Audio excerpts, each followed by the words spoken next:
आज हम लोगों को पढ़ना है क्या भाई? Mutual inductance.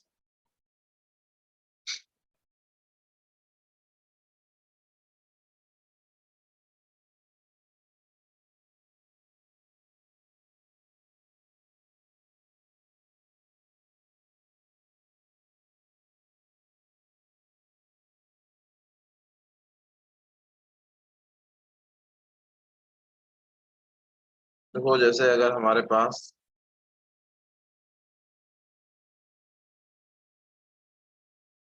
दो कॉइल्स हैं।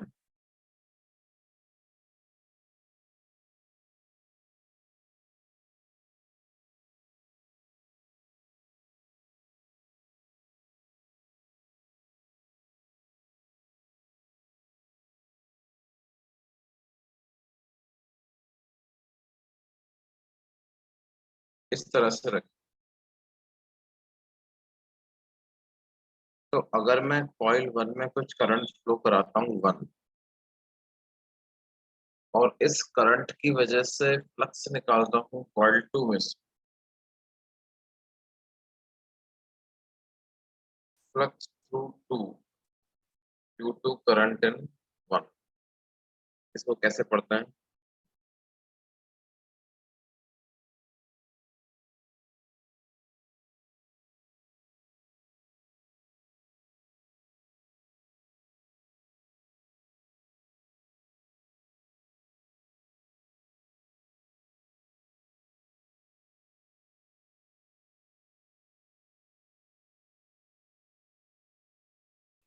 ये लिखेंगे तो बेटे इसमें क्या आएगा? बेसिकली फ्लक्स होता तो बी डॉट डी ए।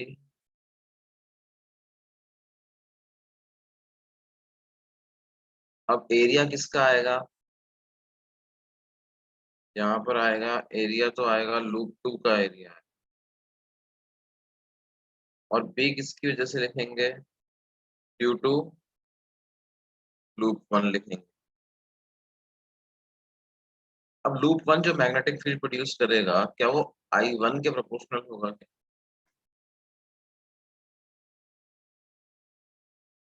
क्या मैं ऐसा बोल सकता हूँ कि flux through two due to current in one but directly will proportional to current in one?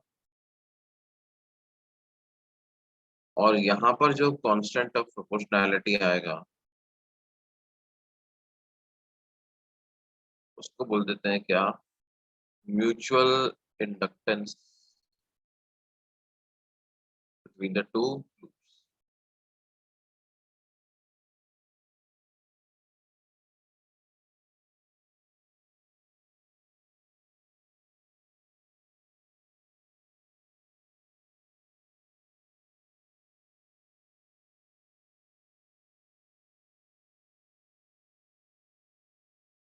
उसी तरह से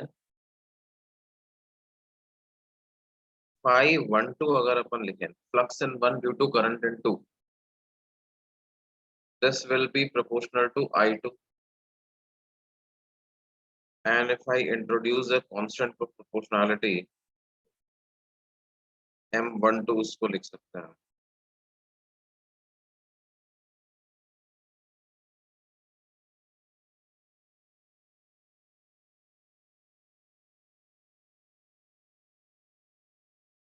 और M21 जो है वो M12 के बराबर है।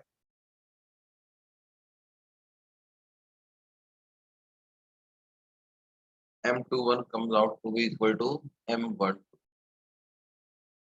उसको सिंपली M लिख सकते हैं,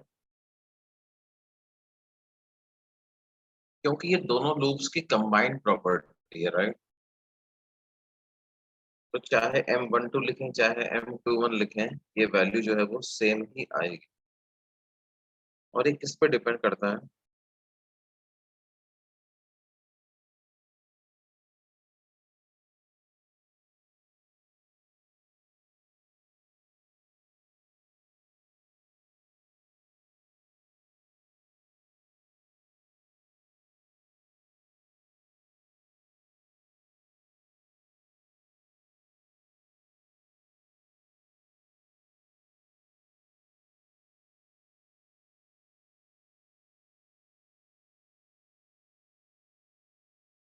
their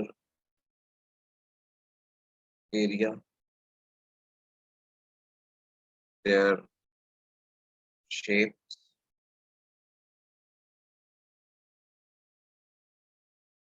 separation between them,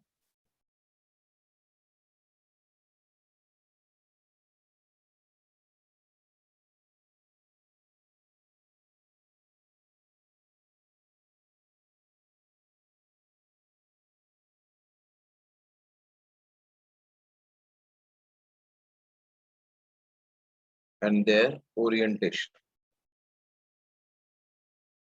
एक दूसरे के पैरेलल रखे हुए हैं, परपेंडिकुलर रखे हुए हैं, किसी एंगल पे रखे हुए हैं, इन सारे फैक्टर्स पे ये म्यूचुअल इंडक्टेंस डिपेंड करता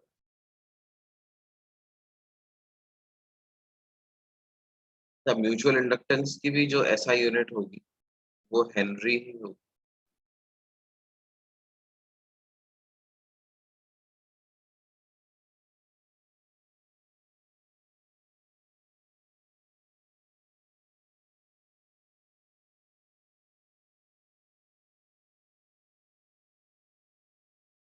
अच्छा, आप ध्यान दो, अगर हम ऐसा करें कि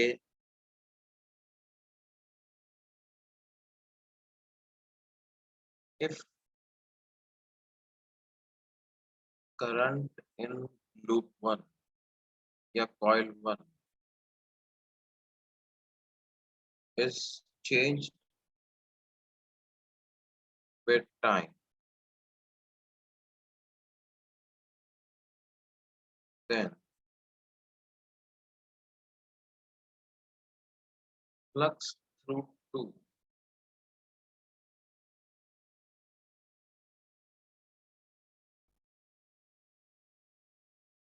will also change with time,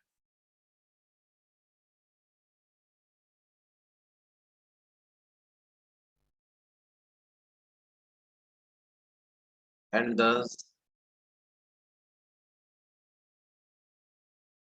an EMF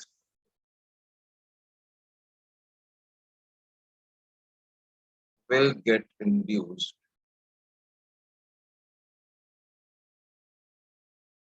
in coil 2 such that it opposes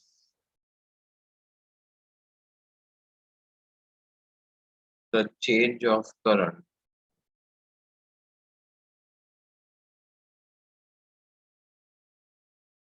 in coil 1। भाई हमने देखा है phi 21 बराबर है m इंटू I1, तो इसका मतलब EMF induced in 2 अगर अपन लिखें तो वो हो जाएगा minus D by D T of phi 21, that is minus d by dt of m into I1।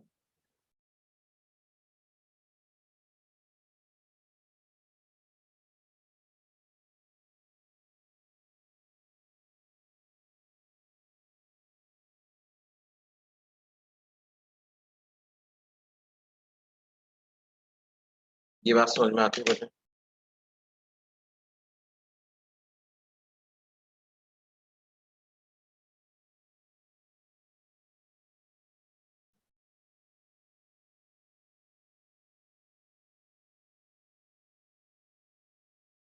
ठीक है। अच्छा, उसी तरह से आप ऐसा भी लिख सकते हैं E1 is equal to minus M into T I two by, दोनों लूप क्या करेंगे, म्यूचुअल इंडक्टेंस की वजह से एक दूसरे में करंट में चेंज को अपोज करेंगे। म्यूचुअल इंडक्टेंस को ऐसे भी समझ सकते हैं, mutual inductance between two coils is the property due to which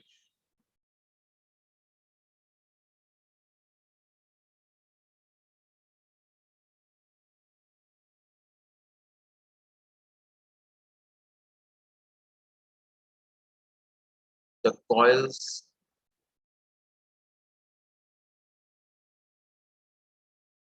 will oppose change of current in each other.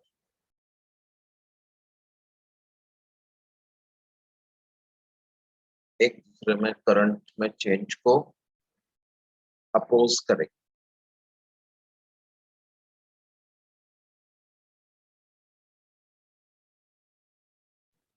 Sir हाँ बेटा बोलो. सर जो सेकेंड वाला कॉइल है, अगर उसमें इनिशियली कोई करंट नहीं है, लेकिन फाइनली मतलब इसमें फर्स्ट वाली कॉइल में करंट चेंज करने के बाद सेकेंड कॉइल में इंड्यूस करंट है, तो सेकेंड कॉइल में जो इंड्यूस करंट है उसकी वजह से फर्स्ट वाले कॉइल में मतलब ईएमएफ जनरेट होगा, वही लिखा है ना ये बात? हाँ वो भी होगा, बिल्कुल सही बात है.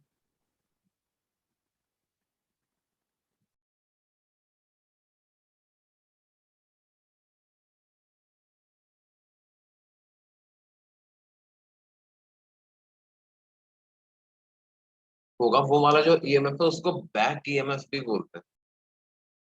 That EMF is also called as back EMF ना. जैसे कॉइल 2 में कोई करंट नहीं है, कॉइल 1 में से करंट हमने टाइम के साथ चेंज करना चालू किया, तो क्या होगा, उसकी वजह से कॉइल 2 में एक ईएमएफ इंड्यूस हो जाएगा और उसमें करंट फ्लो करना चालू करेगा. अब हाँ उसमें सर। करंट फ्लो करना चालू किया तो इसका मतलब क्या हुआ, उसके करंट की वजह से वापस से कॉइल 1 में फ्लक्स चेंज होना चालू हुआ, तो कॉइल 1 में भी एक ईएमएफ इंड्यूस हो जाएगा, है ना. हाँ, ये बात बिल्कुल सही है.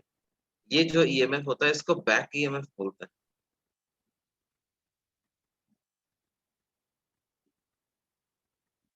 लेकिन उसको भी वैसे ही लिखेंगे ना सर जैसे हम लोग ने? वैसे ही लिखेंगे, बिल्कुल बेटे, वैसे ही लिखेंगे.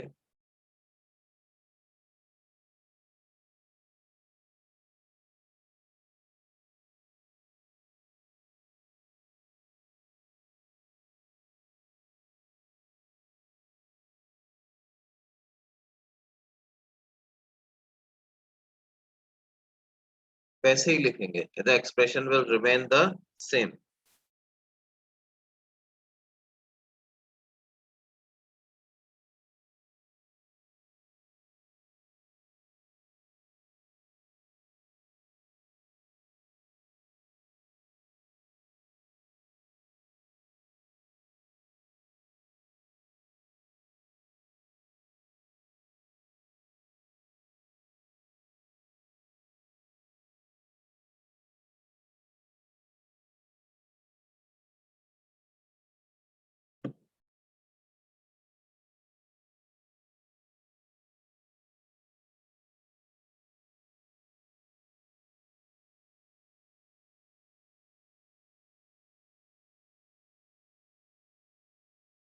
अब देखो बेटे, जैसे मान लो हमसे कहा जाए कि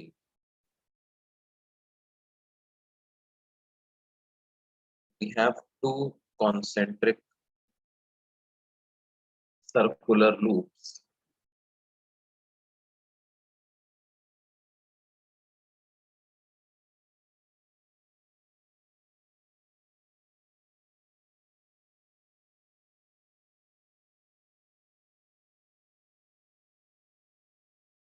of radius small r and capital R.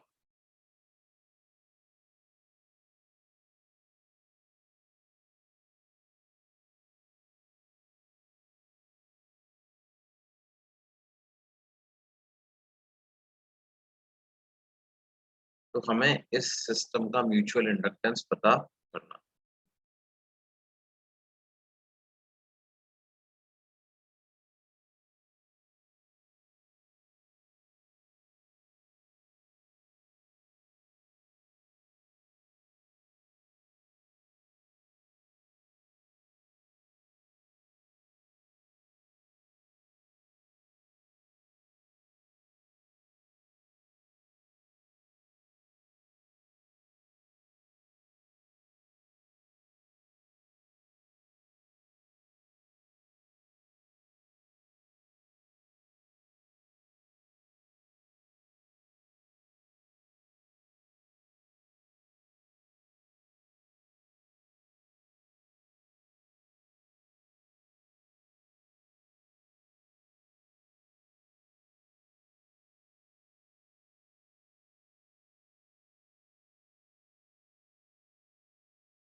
तो देखो बेटे कैसे म्यूचुअल इंडक्टेंस पता करें। किसी भी एक लूप में करंट भेजते हैं और उस करंट की वजह से किसी दूसरे लूप में कितना फ्लक्स पास हो रहा है वो कैलकुलेट करना है ना। तो suppose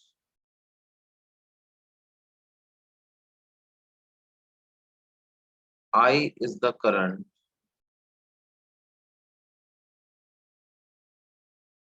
in outer loop,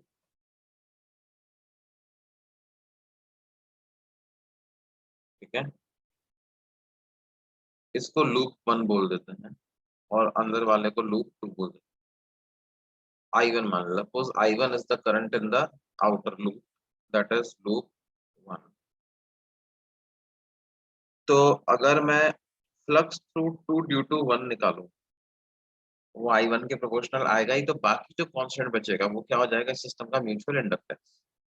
flux through 2 निकालना है। अब देखो 2 जो है वो पूरा का पूरा लगभग L1 के सेंटर पे ही माना जा सकता है। तो मैग्नेटिक फील्ड कितना आ जाएगा, mu naught I1 divided by 2 into capital R, और इसको मैं मल्टीप्लाई कर दूं किससे, pi into small r square. तो flux through 2 due to current in 1, ये कितना आ गया बेटे, mu naught pi r square divided by 2r into I1। तो अब जो I1 के साथ जो कांस्टेंट बचा है वो म्यूचुअल इंडक्टेंस हो जाएगा, वो कितना हो जाएगा, mu naught pi r square divided by 2 into capital R।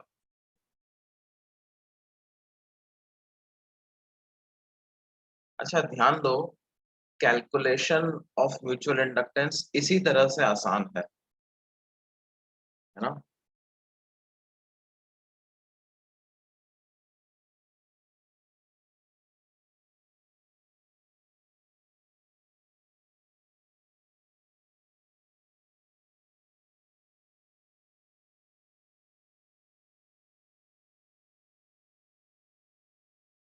When current is sent to the outer loop and its flux is calculated through inner loop।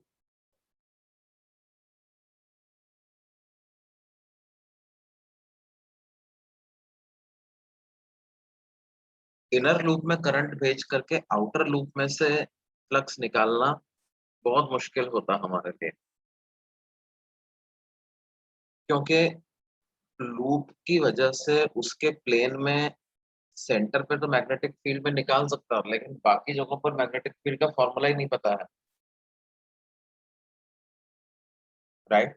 लेकिन इसका मतलब ये नहीं है कि वो अलग आएगा, वो आएगा यही। मान लो इसी क्वेश्चन में कोई हमसे ये पूछ ले कि in the above problem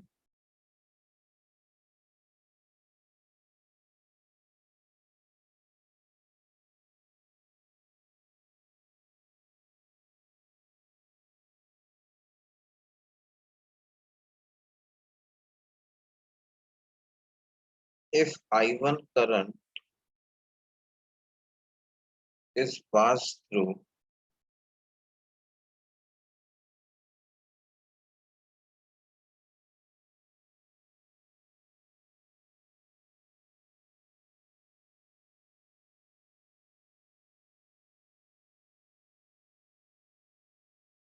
I2 current is passed through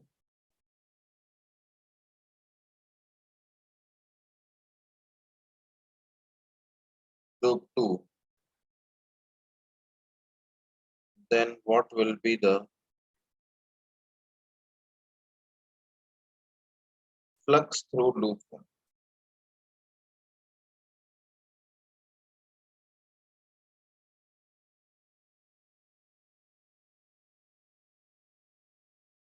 है ना बेटे। तो देखो क्या बोल रहे हैं, ये बोल रहे हैं कि भाई अंदर वाले लूप में हमने करंट पास कर दिया,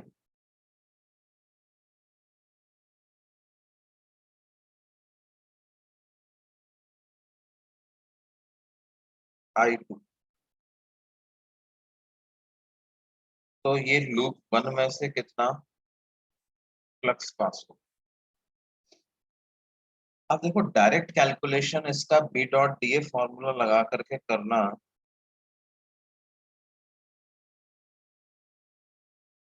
is not possible for us, क्योंकि पहले आप उसको मैग्नेटिक फील्ड निकालना पड़ेगा। मैग्नेटिक फील्ड निकालना अपने आप में बड़ी टेढ़ी खीर हो जाती है। तो we do an indirect calculation using the concept of mutual inductance. हम क्या कहें, flux through 1 due to current in 2 is equal to m into I2.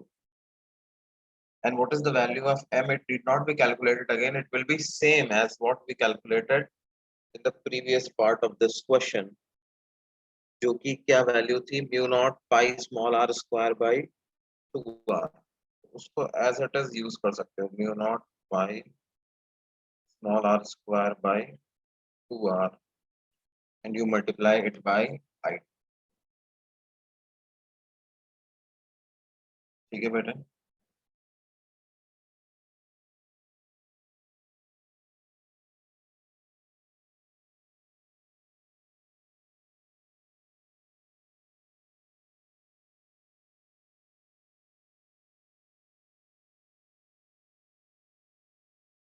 देखो जैसे ये एक हमें कॉइल दिया,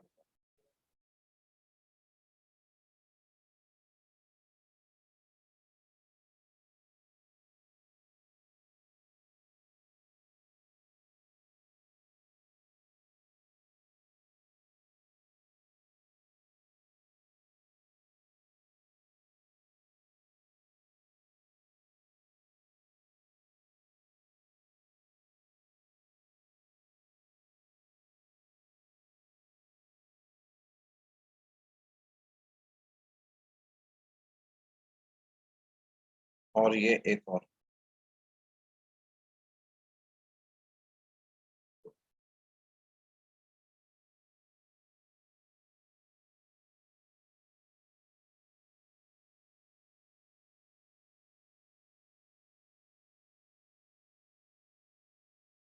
इसका रेडियस है कैपिटल आर,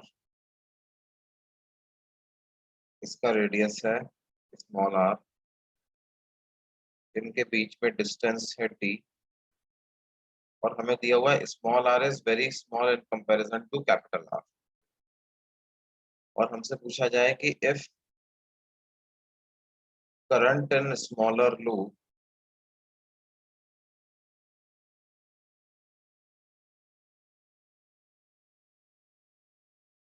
इज स्मॉल आई,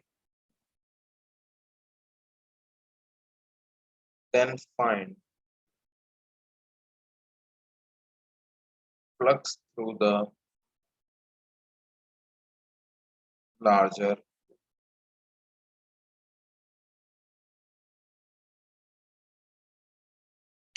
ये पता करना।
हाँ बेटे, क्या तो आंसर आया इसका?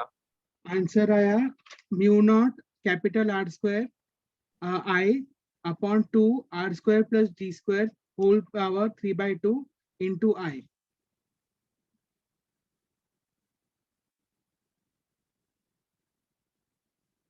मतलब अप्रोच क्या लगाई आपने?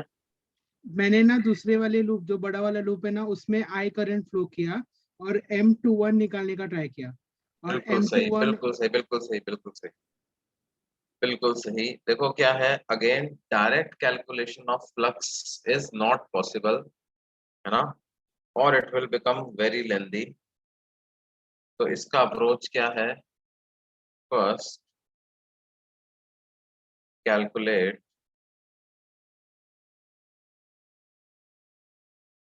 Flux through, first calculate mutual inductance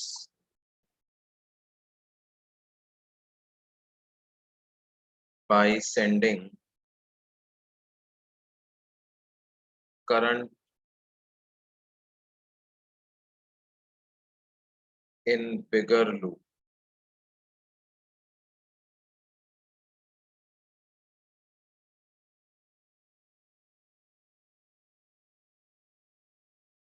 तो बिगर लूप में करंट मान लेते हैं I1,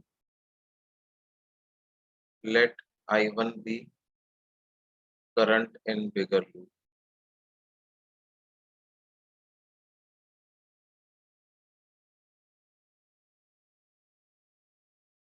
तो फ्लक्स थ्रू स्मॉलर लूप कितना आ जाएगा? Magnetic field, that is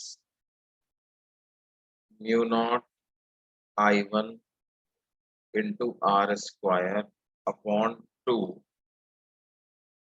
into R square plus T square की power 3 mu naught I R square upon 2 R square plus D square की पावर 3/2, और इसको मल्टीप्लाई कर दें किससे?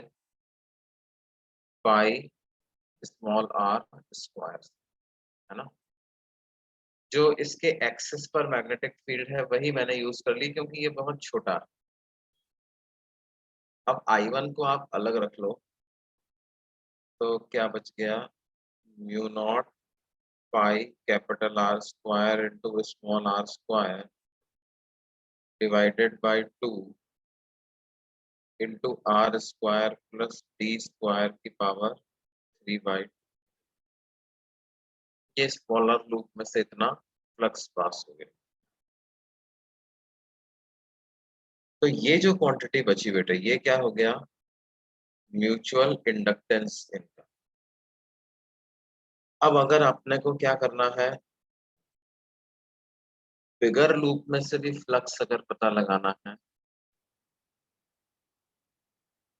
तो इसी म्यूचुअल इंडक्टेंस को हम करंट थ्रू स्मॉलर लूप से मल्टीप्लाई करते हैं, तो हमारा काम हो जाएगा।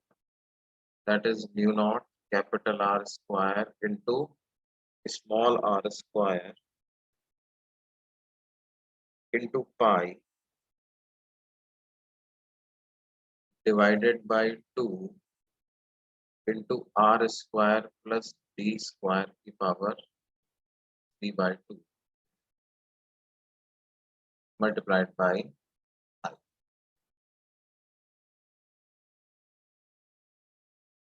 ये कंसेप्ट समझ में आया भाई सब लोगों को?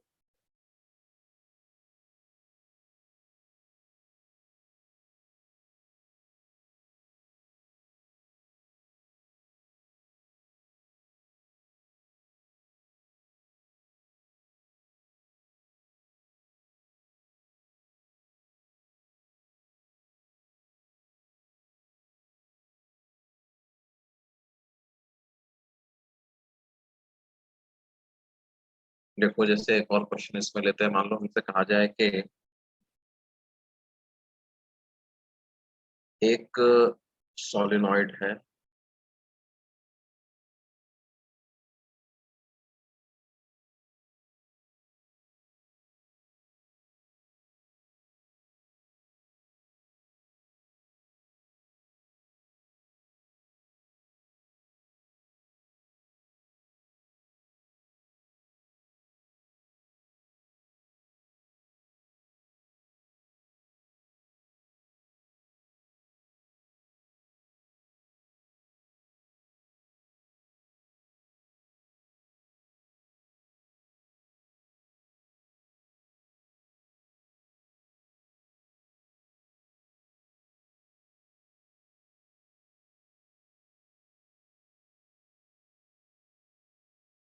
This is a long solenoid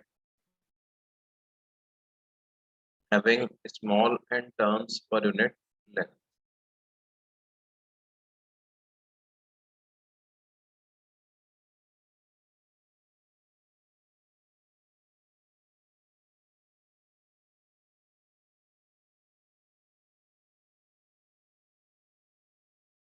ठीक है, इस तरह से।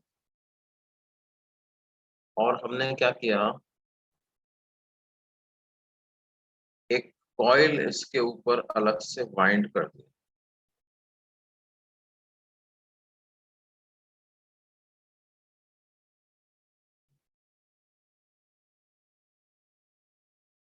A coil having capital N turns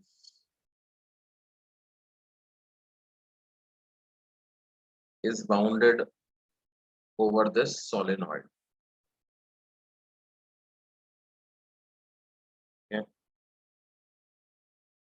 small n जो है वो क्या है, small n is number of turns per unit length on solenoid.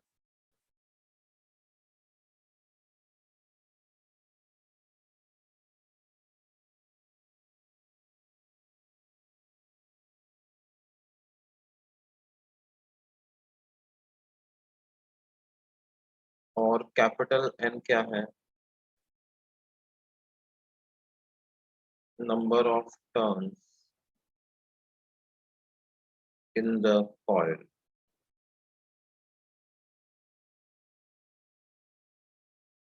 हमें दिया हुआ है radius of solenoid core is small r,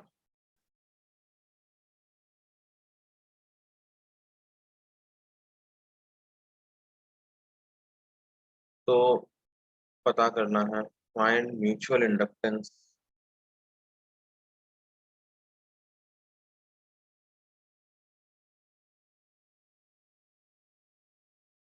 of the solenoid and the coil.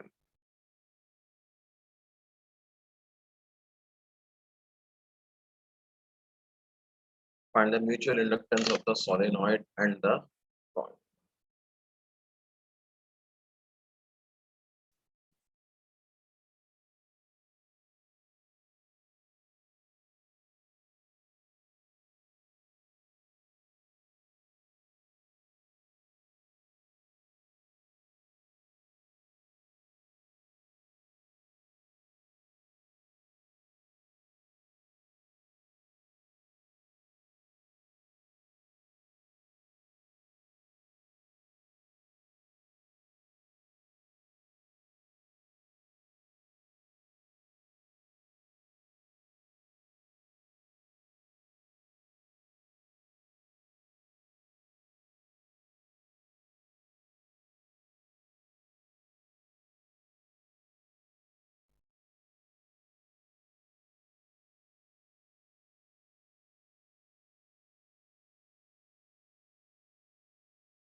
तो भाई कैसे करेंगे, बड़ा आसान है। सॉलिनॉइड में से आई करंट मान लें अपन।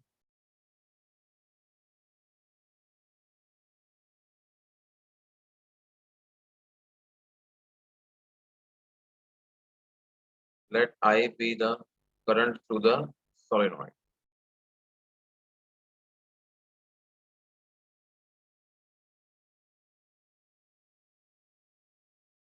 तो क्या होगा भाई, flux through the outer coil हमें कैलकुलेट करना है। तो ये क्या हो जाएगा, म्यू नॉट एन आई, ये तो क्या हो गया, मैग्नेटिक फील्ड। बताएं किससे, capital N into pi R square. ये क्या हो जाएगा, उस कॉइल में से फ्लक्स हो जाएगा। तो फ्लक्स थ्रू कॉइल आ गया mu naught capital N small N into pi R square into small I. तो ये जो क्वांटिटी है ये बेसिकली क्या हो गई है, mutual inductance, mu naught capital N small N into pi are.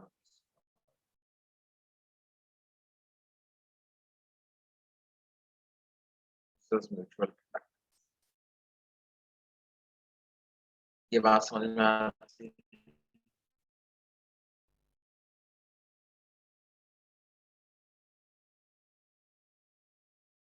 अब सॉलिनॉइड में से करंट चेंज होगा तो इसमें ऐसे करंट फ्लो करना स्टार्ट हो जाए।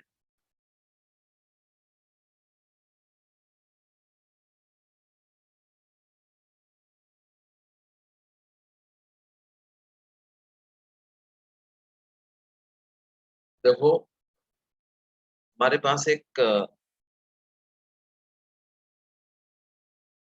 थ्योरम भी होती है क्या, कि if two coils have self इंडक्टेंसेस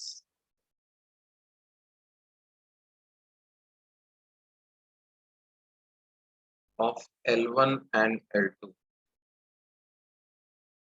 then the maximum value of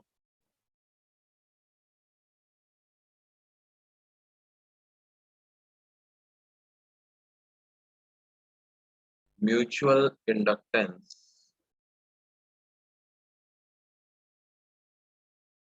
between them is equal to under root of L1 into, this is the maximum value of mutual inductance between them.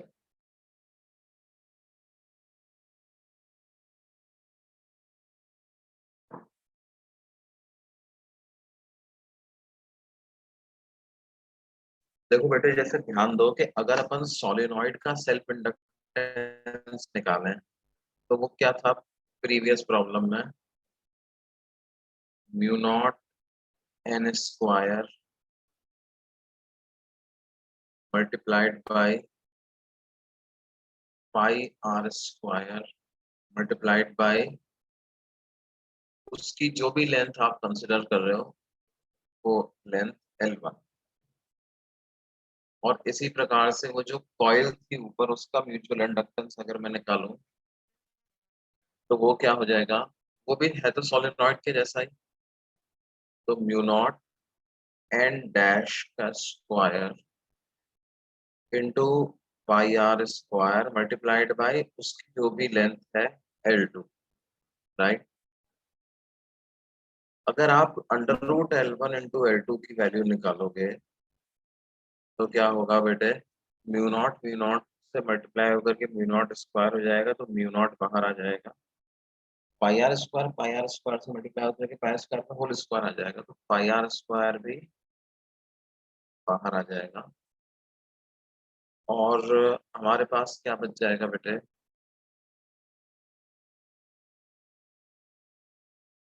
N into N dash multiplied by under root L1 into L2, ये ऐसा mutual inductance की value आ जाएगी।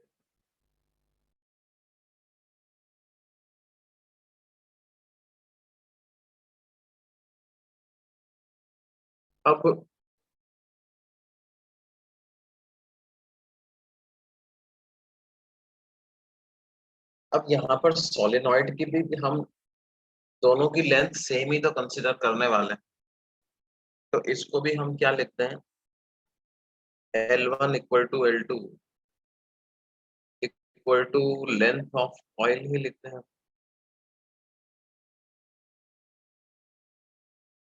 तो ये मेरे पास आ जाएगा mu naught pi R square into N dash into L, और एन डैश इंटू एल को क्या लिख देंगे बेटे, total number of turns into coil, that is capital N, तो mu naught pi R square into small N into capital N.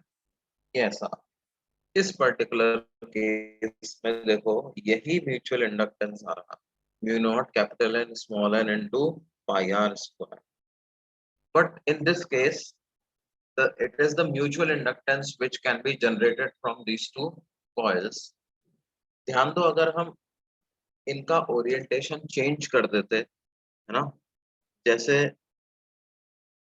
ये solenoid है और कॉइल को मैं थोड़ा ऐसे रख देता, इस तरह से रख देता, इसके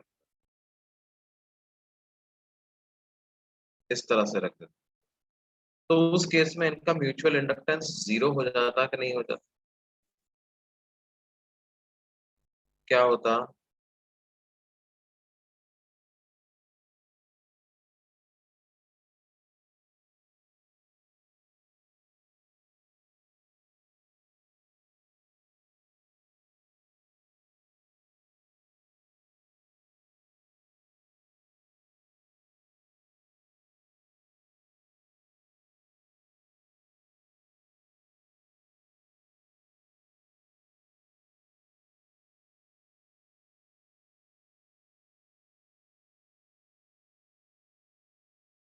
ये कॉइल जो मैग्नेटिक फील्ड जनरेट करती बच्चों, उस वो तो पूरा का पूरा, मतलब सोलिनॉइड जो मैग्नेटिक फील्ड जनरेट करता है वो तो पूरा का पूरा कॉइल के प्लेन के पैरेलली निकल जाता, तो इस केस में म्यूचुअल इंडक्टेंस जीरो हो जाता, कोई और ओरिएंटेशन में रखते तो म्यूचुअल इंडक्टेंस कुछ और हो जाता, राइट। तो जरूरी नहीं है कि म्यूचुअल इंडक्टेंस हमेशा रूट L1 इंटू L2 ही आए, लेकिन जो मैक्सिमम वैल्यू आ सकती है वो रूट L1 इंटू L2 के बराबर आ सकती है, ये बात हमको समझनी है।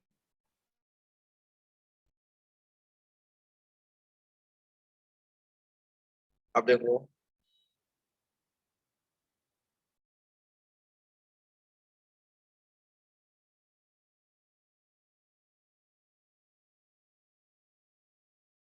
ये म्यूचुअल इंडक्टेंस के कंसेप्ट से क्या है, हम दो इंडक्टर कॉइल्स का इक्विवेलेंट इंडक्टेंस पता करेंगे।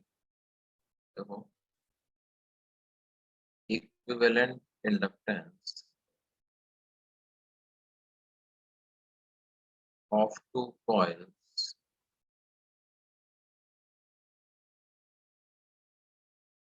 having self inductance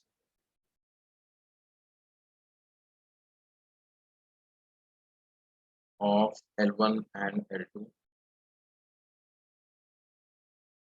and mutual inductance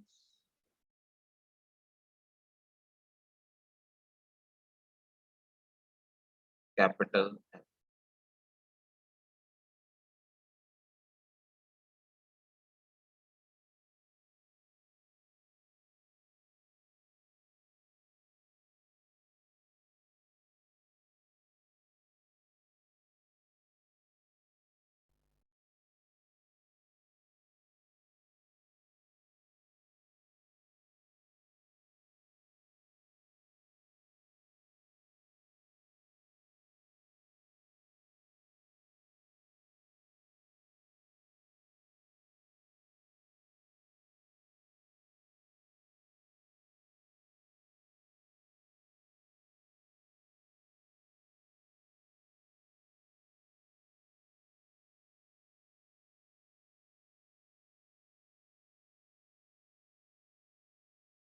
देखो भाई क्या है,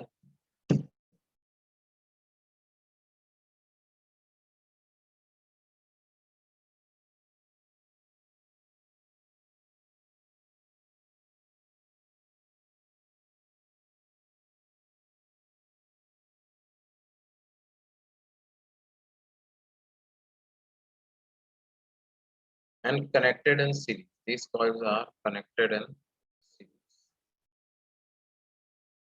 सेम करंट दोनों से पास हो रहा है।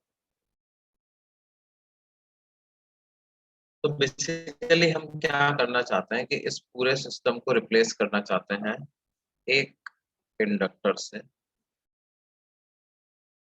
ताकि ए और बी के बीच में जो पोटेंशियल डिफरेंस अलग अलग करके आ रहा है वही एक को रिप्लेस करने के बाद आ जाए।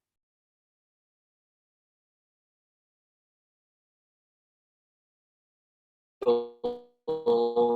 हम क्या लिख सकते हैं, B A minus B B is equal to V one plus V two, ऐसा करके अपन B A minus B B कितना होगा, L equivalent into D I by V one को कैसे लिखें। देखो वी वन को हमें लिखना होगा minus D by D T of five one,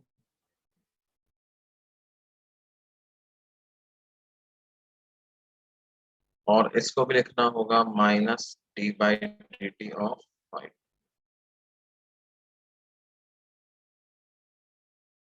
अब वन में से जो फ्लक्स पास होगा, एक तो सेल्फ फ्लक्स होगा, तो सेल्फ फ्लक्स तो क्या हो जाएगा, एल वन इंटू आई, और म्यूचुअल फ्लक्स क्या होगा बेटे, that will be either plus M into I और minus M into minus D by D T of L two into I plus और माइनस ऑफ एम इंटू। तो यहां से मेरे पास हो जाएगा L equivalent into D I by D T is equal to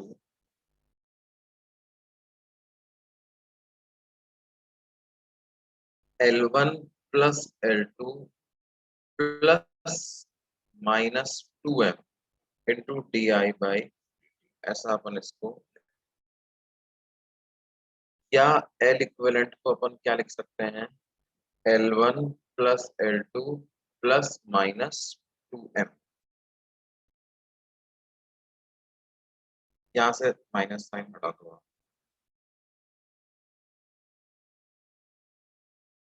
देखो क्यों ऐसा, भाई क्या होगा कि ये जो कॉइल्स है ना, या तो एक दूसरे के सेल्फ फ्लक्स और म्यूचुअल फ्लक्स को सपोर्ट करेंगे या अपोज करेंगे, है ना। तो तुम ऐसे देखो कि एक कॉइल कुछ ऐसे ऐसे जुड़ी हुई है,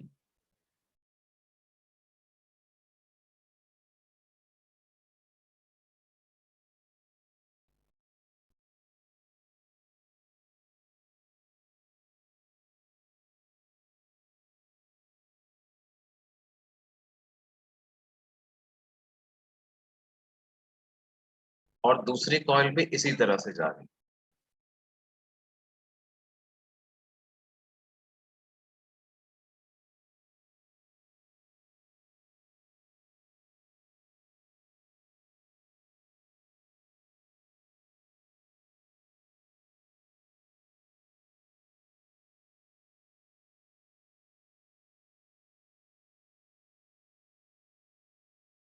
है ना।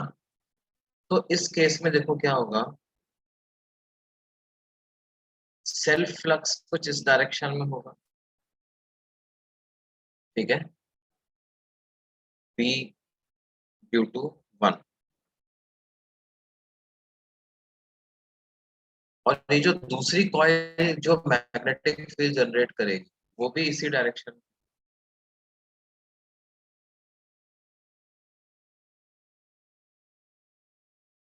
उसी तरह से इसमें भी दोनों सेम डायरेक्शन में ही होंगे। लेकिन अगर मान लो ऐसा हो गया,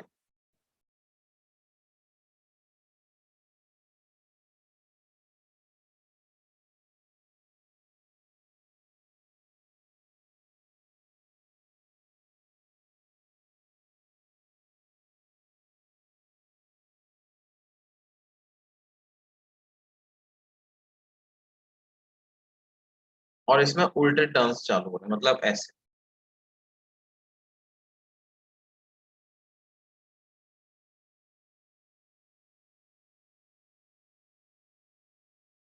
ठीक है, इस तरह। तो देखो क्या होगा,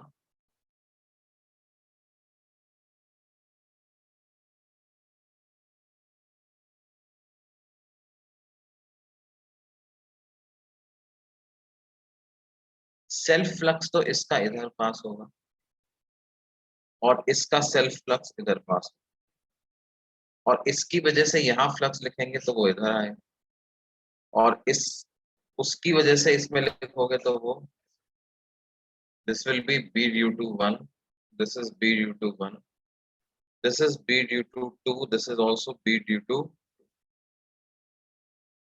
देखो इसमें क्या हो रहा है, सेल्फ और म्यूचुअल एक दूसरे को अपोज कर रहा है, जबकि यहाँ पर सेल्फ और म्यूचुअल एक दूसरे को सपोर्ट कर रहा है ना।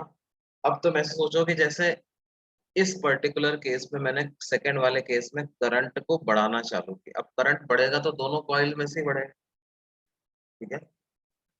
तो कॉइल 1 में क्या होगा, उसमें खुद में जो करंट बढ़ा उसकी वजह से वो क्या करेगा, करंट को अपोज करेगा, तो उसमें कुछ ईएमएफ इस प्रकार का जनरेट हो जाए। ये कौन सा होगा, L1 DI बाय dt वाला। और सेकंड कॉइल में जो करंट बढ़ा उसकी वजह से क्या होगा बेटे, सेकंड कॉइल में करंट बढ़ने की वजह से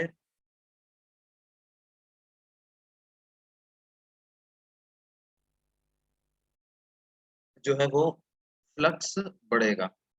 तो इस डायरेक्शन के फ्लक्स को बढ़ाने के लिए क्या होगा भाई,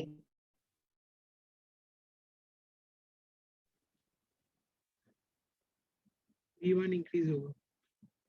वो मैग्नेटिक फील्ड प्रोड्यूस कराने के इसी डायरेक्शन में ईएमएफ इंड्यूस कराना पड़ेगा इस प्रकार।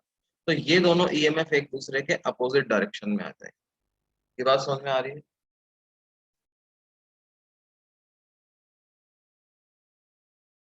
देखो इसको अगले पेज पे मैं बना कर जाता हूँ।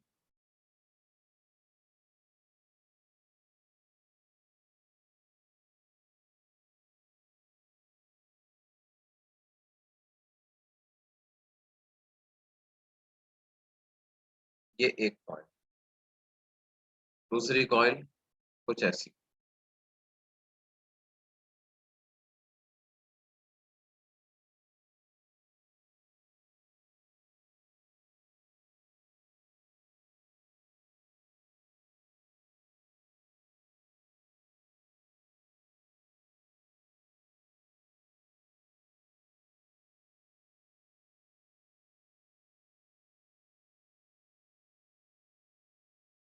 और देखो क्या है, है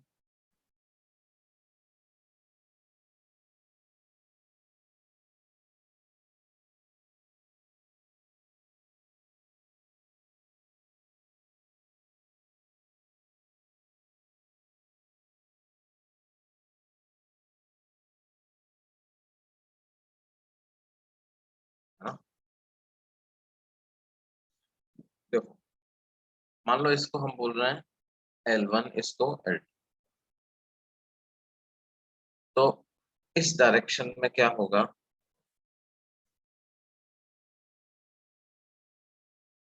B ड्यू टू 1, और यहाँ पर भी इस डायरेक्शन में होगा क्या, B ड्यू टू 1। और B ड्यू टू 2 की बात करें तो यहाँ पर होगा B ड्यू टू 2 कुछ इस डायरेक्शन में, और इधर भी B ड्यू टू 2 कुछ इस डायरेक्शन में होगा। अब क्या है, लेट्स से हम मानते हैं कि ये जो करंट फ्लो कर रहा है I increases with time.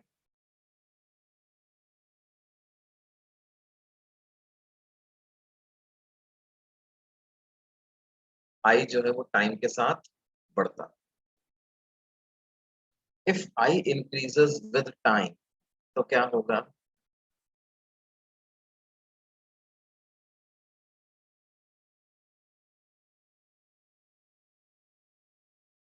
पहले वाले लूप में देखो क्या हो रहा है, ये जो I करंट है वो पहले वाले लूप में I के बढ़ने से लेफ्ट डायरेक्शन में जाने वाला मैग्नेटिक फील्ड बढ़ेगा। तो वो क्या कोशिश करेगा कि राइट में मैग्नेटिक फील्ड प्रोड्यूस करे। अब राइट में कब मैग्नेटिक फील्ड प्रोड्यूस होगा? जबकि पहले वाले लूप में से फ्लो करने वाला करंट जो है वो अपोजिट डायरेक्शन में फ्लो करने लगे। इसका मतलब क्या होगा कि अपोजिट डायरेक्शन में करंट फ्लो कराने के लिए इसमें एक जो बैटरी बनेगी सेल्फ वाली, वो कैसे बनेगी? वो इस तरह की बनेगी। और इसके ईएमएफ को क्या लिखोगे? तो आप L D I one by, और P2 की अगर बात करें तो इसमें क्या होगा भाई?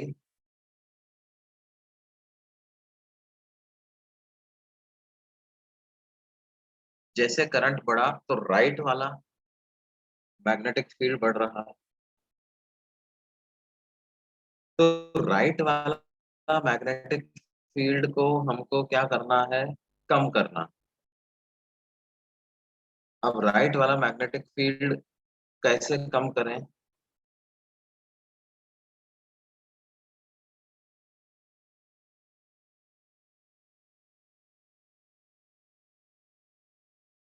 ध्यान दो, अपोजिट डायरेक्शन में ईएमएफ इंड्यूस होगा। इसी डायरेक्शन में ईएमएफ जनरेट करना पड़ेगा, है ना? क्योंकि जब लूप वन में इसी डायरेक्शन में करंट और फ्लो करेगा तो वो लेफ्ट में फ्लक्स जनरेट करे। तो यहाँ पर जो ईएमएफ इंड्यूस होगा वो ऐसे, ये M D I by D T वाला। तो इस पर्टिकुलर केस में जो कॉइल वन में जो ईएमएफ इंड्यूस हुआ है, EMF induced in coil one, उसको क्या लिखेंगे बेटे? L D I one by D T minus M D I by,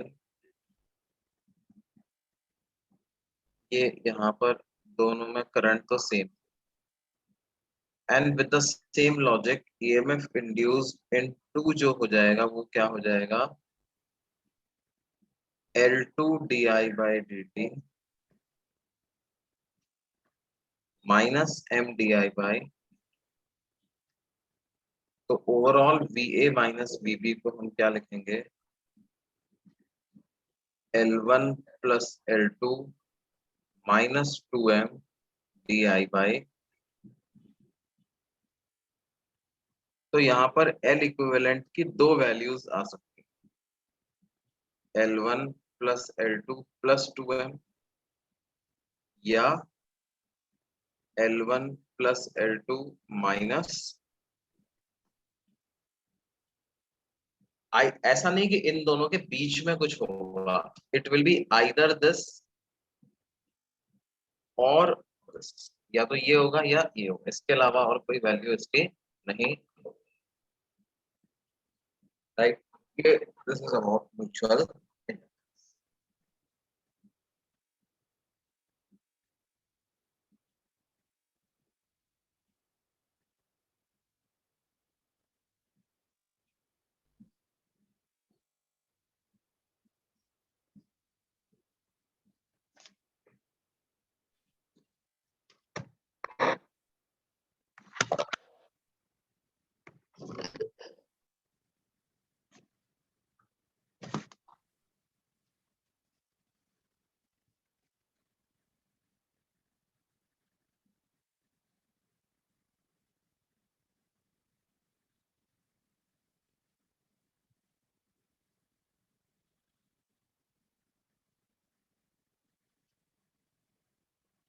देखो इसमें और हमको आगे क्या पढ़ना है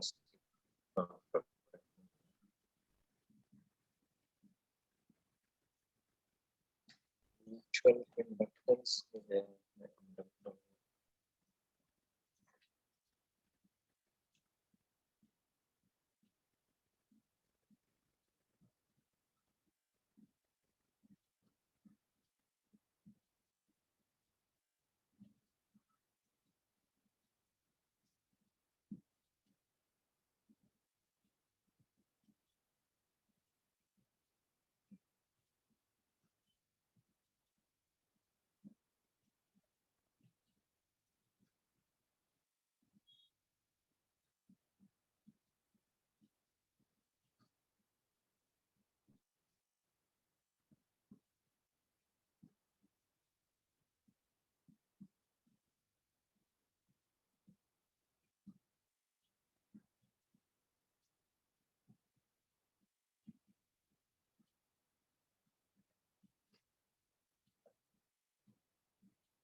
तो जैसे देखो ये चीज समझो, तो मान लो हमें कहा जाए कि कुछ इस तरह का मेरे पास एक सिस्टम दिया हुआ है, एक इनफाइनाइटली लॉन्ग रेक्टेंगुलर लूप,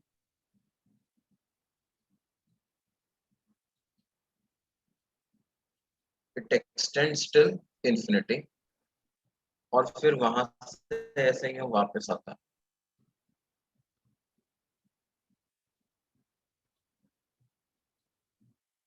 ठीक है,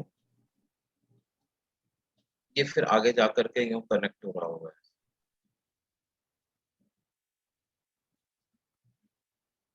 और ये वाली जो डिस्टेंस है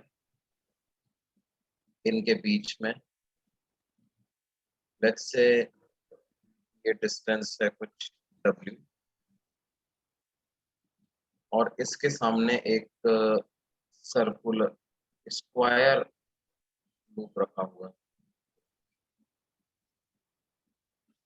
उसकी साइड लेंथ है a,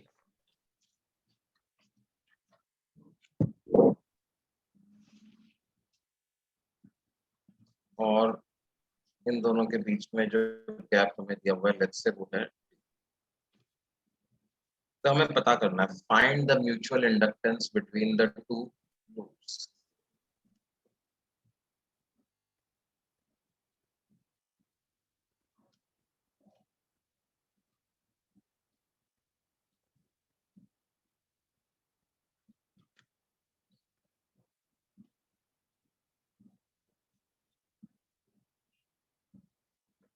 find the mutual inductance between the to.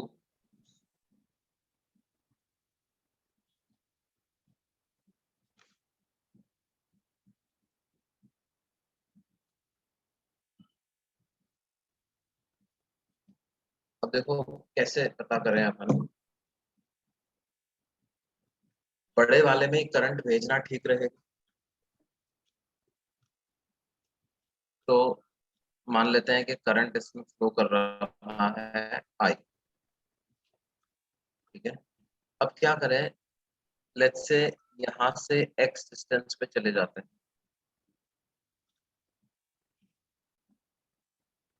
और dx विड्थ का एक स्ट्रिप कंसिडर,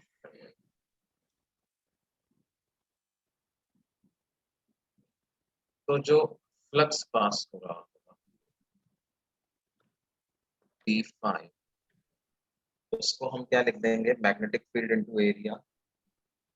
और मैग्नेटिक फील्ड को कैसे लिख देंगे बच्चों, mu naught I divided by 2 pi x minus mu not I divided by 2 pi into w plus x। और इस मैग्नेटिक फील्ड को मल्टीप्लाई कर देंगे किससे, एरिया ऑफ द स्ट्रिप से, तो वो हो जाएगा a dx के। और टोटल फ्लक्स अगर आपको पता करना है तो इस d5 को इंटीग्रेट कर दीजिए। x की वैल्यू सब्स्टिट्यूट कर दें d से लेकर के d प्लस, तो ये हो जाएगा mu naught I A divided by 2 pi integral of dx upon x from d to d plus a minus mu naught I A upon 2 पाई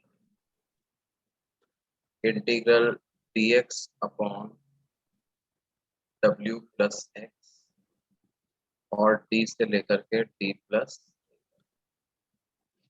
तो ये आ जाएगा mu naught I A divided by 2 पाई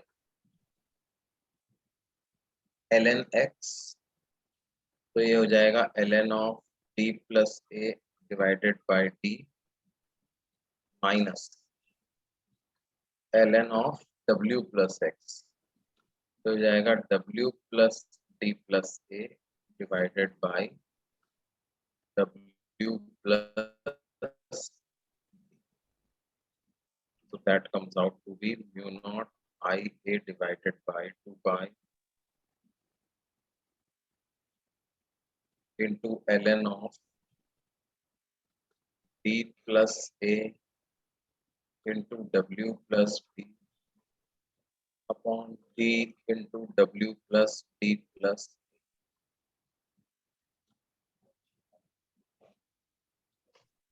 अब phi जो है वो I के directly proportional है, तो म्यूचुअल इंडक्टेंस की क्या वैल्यू आ जाएगी, mu naught a divided by 2 pi into ln of d plus a into w plus d divided by d into w plus d plus a.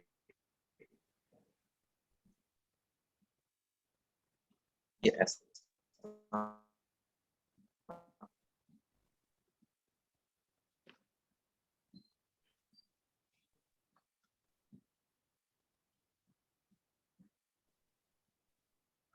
ये बात समझ में आती है भाई बच्चों?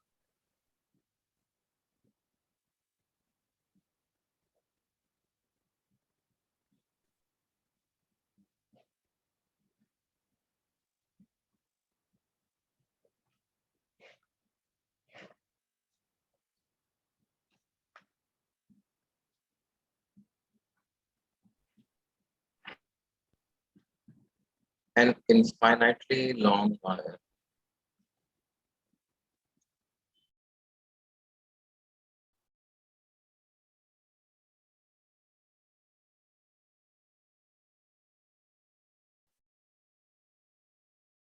और इस इनफाइनाइटली लॉन्ग वायर के सामने एक रेक्टेंगुलर लूप रखा हुआ,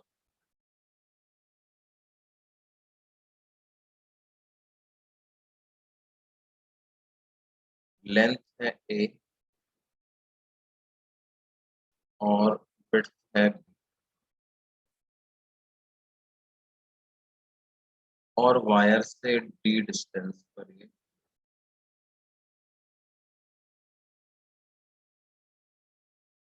तो हमें पता करना है find mutual inductance between them.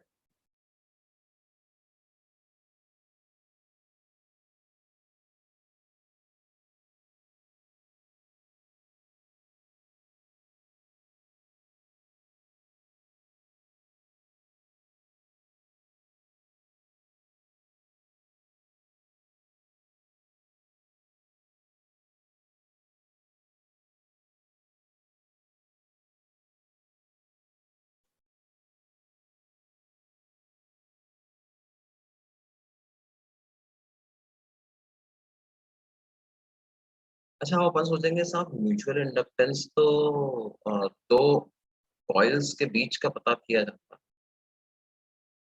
है ना, तो यहाँ पर तो एक वायर और एक कॉइल है, तो म्यूचुअल इंडक्टेंस का क्या मतलब हुआ भाई? तुम ये जो इन्फिनेटली लॉन्ग वायर है इसको भी एक कॉइल की तरह से ही मान सकते हो बेसिकली।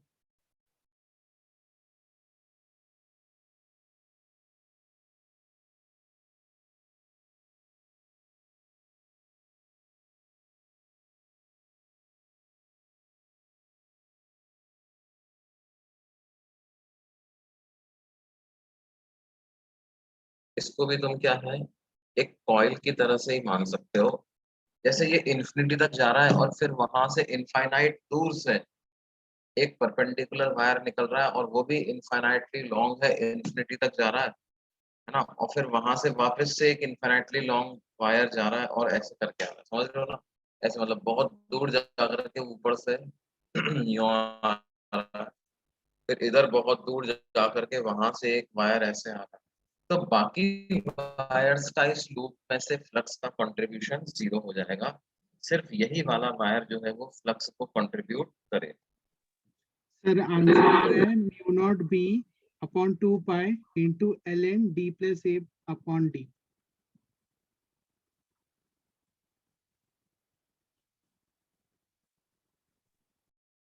हाँ बेटे, क्या आया है?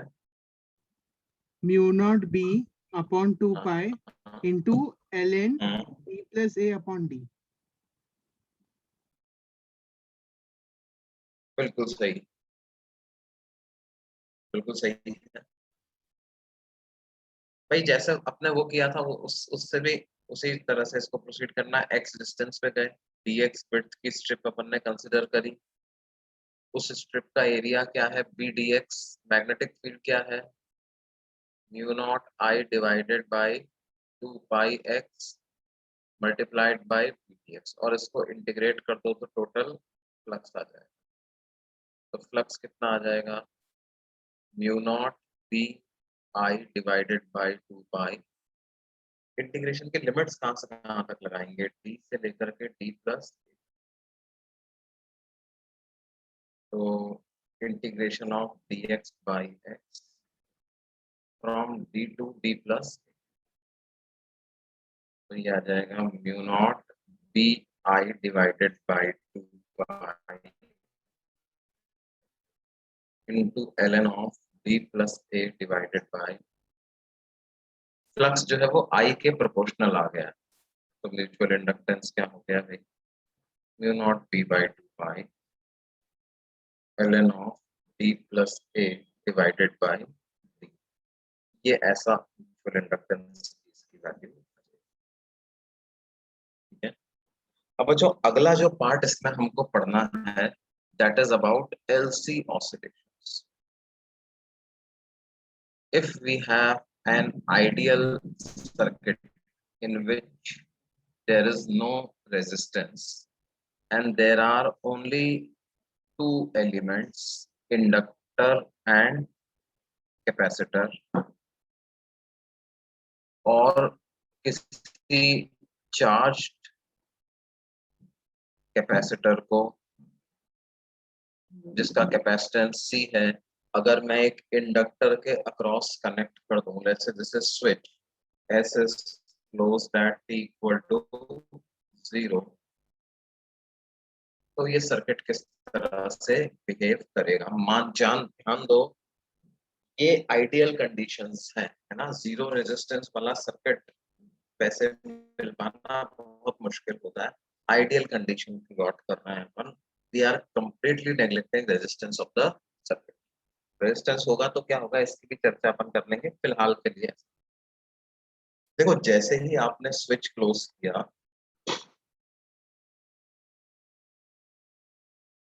इंडक्टर में से क्लोज करने के पहले करंट जीरो था, तो क्लोज करने के बाद भी तुरंत बाद भी करंट जीरो ही रहेगा। हम बोल सकते हैं कि current at t equal to 0 plus will also remain 0. Why? Because it was 0 at t equal to 0 minus. An inductor cannot let the current change in very small time, but at t equal to 0 plus,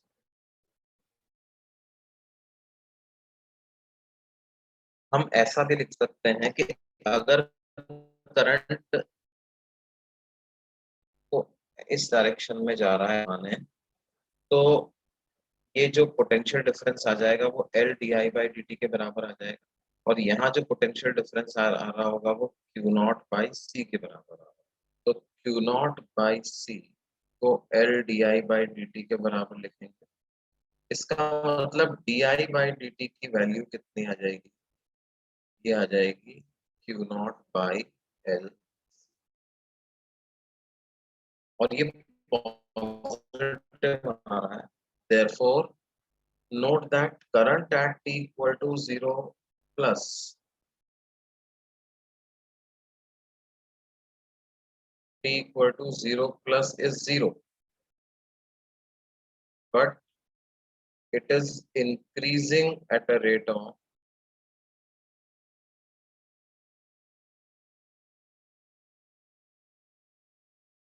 q naught by L C की rate से ये current increase हो रहा है, zero है लेकिन increase हो रहा है।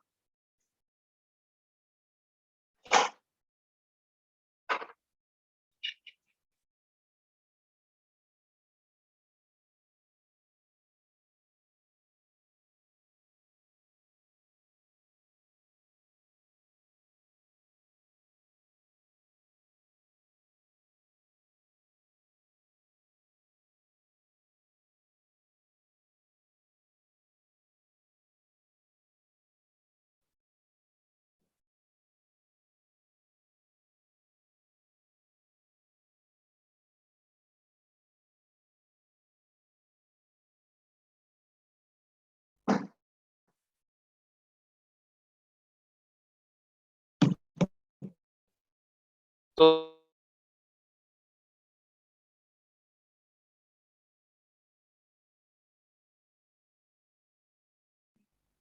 क्या है, इंडक्टर में एनर्जी स्टोर बढ़ती जाती है। तो एज करंट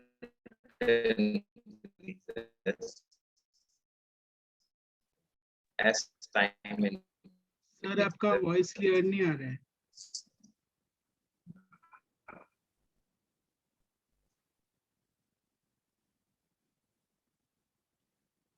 हाँ बेटे क्या बोल रहे हो? सर आपका वॉइस क्लियर नहीं आ रहा है। हेलो, हाँ बेटे क्या बोल रहे हो? सर आपका अच्छा। आवाज क्लियर नहीं आ रहा है, बीच बीच में कट रहा था।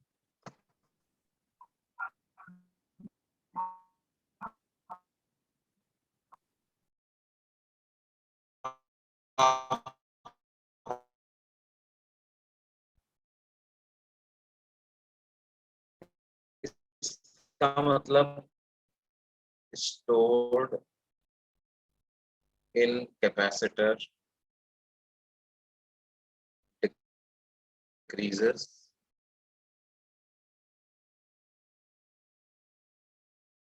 and that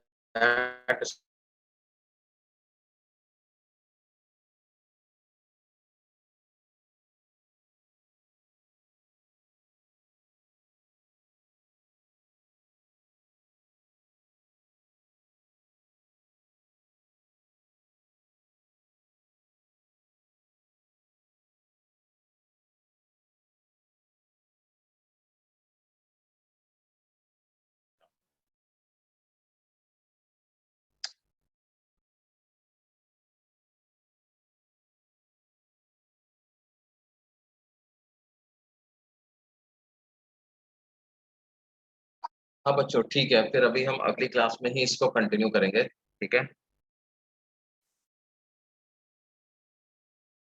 तो केवल हाँ कंटिन्यू। सर एक डाउट था। हाँ बोलो। सर आपने वो जो इक्विवेलेंट सेल्फ इंडक्टेंस का जो अपने फॉर्मूला लिख के दिया था ना, वैसा तो उसमें मतलब कभी कभी हम लोग क्वेश्चंस में ऐसा रहता है कि म्यूचुअल इंडक्टेंस को कंसिडर नहीं करते, तो वो कभी करना रहता है? मतलब ऐसा कुछ बोला नहीं रहेगा म्यूचुअल इंडक्टेंस तो हम हाँ लोग वो कंसिडर। देखो क्या है, अनटिल अनलेस या तो आपसे डायरेक्टली कहा जाए या there are enough hints in the question कि भाई कंसिडर करना, कुछ ना कुछ हिंट क्वेश्चन में दिया रहेगा, तभी आप उसको कंसिडर करो। और सर दूसरा बात मेरे को पूछना था कि सर जैसे सीरीज का फॉर्मूला है, वैसे एक पैरेलल का भी फॉर्मूला होता है ना, मतलब वो क्वेश्चंस पूछते हैं मेंस में से। आप देखो पैरेलल में आप जनरली उसको क्या करते हो, 1/L इक्विवेलेंट को 1/L1 प्लस 1/L2 ही लिख सकते हो, राइट?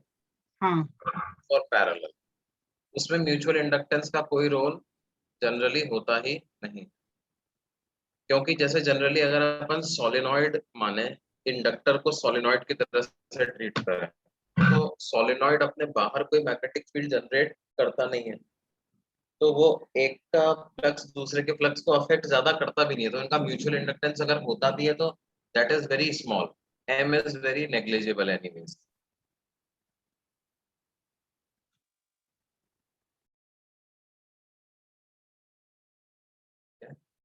इसके एम को आप छोड़ भी सकते हो, हाँ इससे सर। कुछ नहीं। अरे बच्चों, अभी बीच में ये इंटरनेट कनेक्शन मेरा आउट हुआ था, उसकी वजह से क्या है, नोट्स, आज वाला जो सेशन है वो उसके नोट्स पूरा उड़ गया है, आज के नोट्स नहीं हो पाएंगे तुमको अवेलेबल। सर सर रिकॉर्डिंग आपने से मिल जाएगा रिकॉर्डिंग ना? किया है वो सेंड कर दीजिए हाँ, सर। रिकॉर्डिंग मैंने किया है, वो मैं सेंड करता हूँ, ठीक है। हाँ सर।